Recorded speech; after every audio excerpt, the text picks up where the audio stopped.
La première des obligations, c'est d'identifier le risque chimique auquel sont soumis les divers employés qui sont amenés à manipuler ou être en présence de produits chimiques. La difficulté étant que les produits chimiques ont des risques ou des natures de risques relativement différents les uns des autres, voire multiples, puisqu'un produit chimique peut être à la fois un acide, à la fois un produit cancérigène, à la fois un produit qui affecte le développement du fœtus. Donc les risques sont multiples pour un même et unique produit à travers la collecte des fiches données de sécurité établies par les producteurs ou les importateurs de produits, d'identifier les risques qui sont générés par ces produits. Ensuite, à travers des analyses de risque, identifier les personnes qui sont exposées et le niveau d'exposition qui est la conjonction à la fois du risque présenté par le produit et de la façon dont le produit est mis en œuvre ou manipulé sur le site industriel, en prenant en compte les protections collectives et les protections individuelles éventuellement mises en œuvre. Et enfin, c'est effectivement la protection des employés pour réduire ce risque au minimum dans la mesure de ce qui est techniquement possible et toujours dans le respect évidemment de la santé et la sécurité des employés.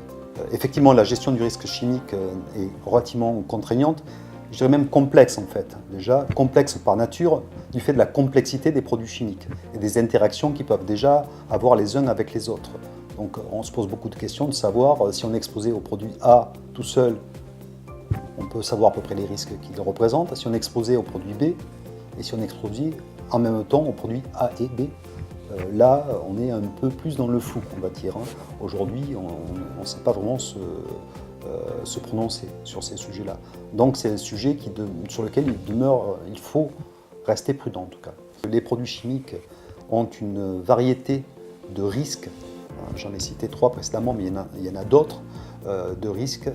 Et chacun de ces risques nécessite parfois des mesures de prévention qui sont distinctes les unes des autres. Un autre point aussi qui est important et qui rend le sujet compliqué, c'est parfois la multiplicité des produits chimiques mis en œuvre dans une entreprise. Il n'est pas rare de trouver des centaines de produits divers et variés qui sont utilisés soit en très petite quantité, par exemple au niveau d'un service maintenance qui est amené régulièrement à utiliser des colles, des mastiques, des vernis et divers autres types de produits. Ceux qui sont utilisés dans le procédé, quand il y en a, tout ça peut amener à des quantités assez importantes, centaines, voire plusieurs centaines de produits qu'on peut retrouver sur le même site industriel. Une des difficultés liées aussi aux produits chimiques, j'ai évoqué ce sujet, c'est l'évolution de la connaissance des risques. Ce qui fait que si on fait une évaluation des risques à un moment donné, on ne peut pas s'en satisfaire ad vitam aeternam. On est obligé de manière permanente de s'assurer qu'il y a des fiches de données de sécurité qui sont à jour, sachant qu'elles vont être mises à jour, elles sont en train d'être mises à jour en raison des études qui ont été lancées du fait de la réglementation du règlement européen REACH, qui a pour but justement de s'assurer une meilleure connaissance des dangers et des risques associés aux produits chimiques. Ce qui veut dire que sur le sujet des produits chimiques, rien n'est jamais acquis. Il faut chaque année et de manière régulière, et notamment dans le cadre du document unique, se reposer la question sur les risques liés aux expositions de chacun des produits un par un. Alors, les conséquences de mauvais suivi, ou en tout cas d'une mauvaise identification du risque, ça peut être déjà une exposition du personnel à un niveau qui est totalement inacceptable, qui peut générer à terme des maladies professionnelles, voire des décès. Si on ne sait pas que tel produit présente tel type de risque et qu'on ne met pas en face de ces risques-là les mesures de prévention et de protection adaptées, les conséquences sur la santé des employés, elles sont courues d'avance. Donc la mauvaise identification du risque, déjà la première des conséquences, c'est la conséquence sur la santé, potentiellement en tout cas la conséquence sur la santé des employés sur le court, moyen, long terme. Ensuite, évidemment, ça peut être la punition du fait du non-respect de la réglementation, tout simplement, à travers une inspection, la visite d'une inspection du travail, qui va identifier que l'entreprise ne respecte pas la réglementation sur, par exemple, le suivi des travailleurs exposés aux cancérigènes. parce qu'on a oublié 1, 2, 3, 4 produits dans la liste des produits mis en œuvre sur le site. Et les impacts ne peuvent pas être limités à l'entreprise elle-même. Ils peuvent aussi s'étendre au voisinage de l'entreprise. Si l'entreprise a par exemple des émissions atmosphériques de ses produits, donc les riverains peuvent souffrir aussi d'exposition. Si l'entreprise n'a pas identifié que ce produit-là génère effectivement des risques qui n'ont pas été pris en compte dans le volet sanitaire de l'étude d'impact du site en question.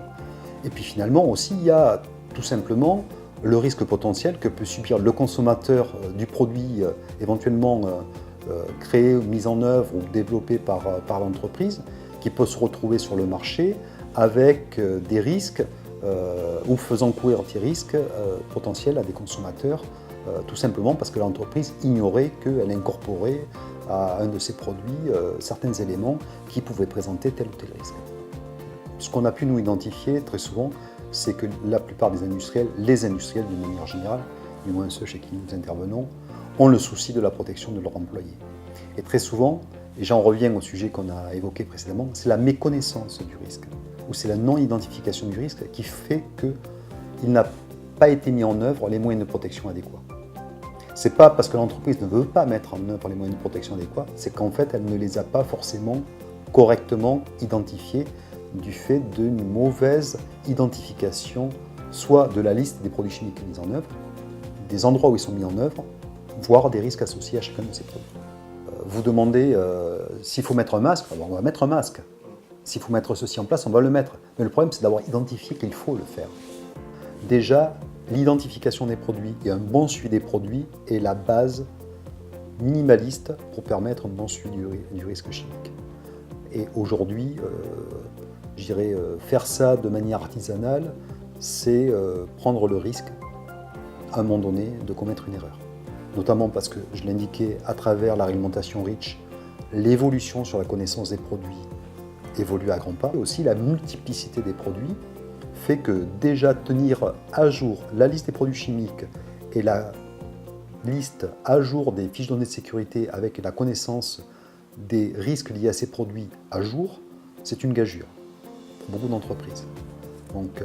Mais c'est quand même la base de l'information qui va permettre d'alimenter l'analyse de risque, qui est l'élément indispensable pour permettre de mettre en place les moyens de prévention et de protection nécessaires et indispensables pour assurer la sécurité du personnel, et aussi répondre aux obligations réglementaires pour les produits qui nécessitent notamment des mesures d'exposition, et aussi après l'établissement des fiches d'exposition et le suivi finalement sur la vie professionnelle des employés, de leur niveau d'exposition à divers produits chimiques.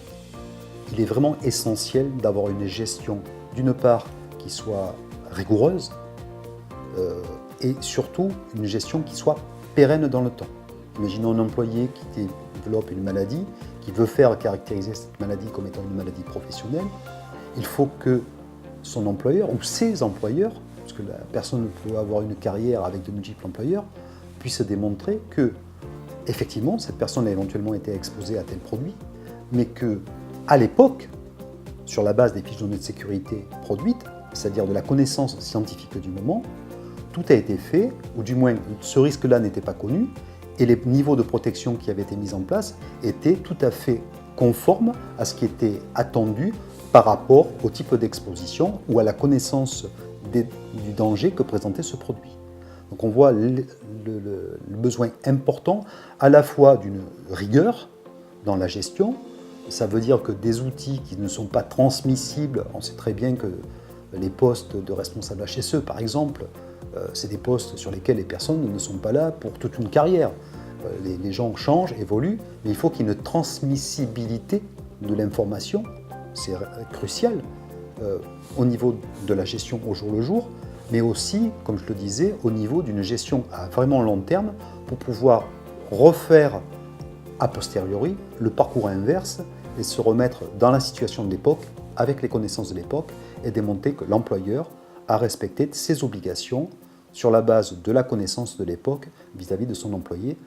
Donc ça n'empêchera pas la maladie professionnelle, mais je dirais au moins au niveau de l'employeur, ça démontrera que lui avait rempli ses obligations.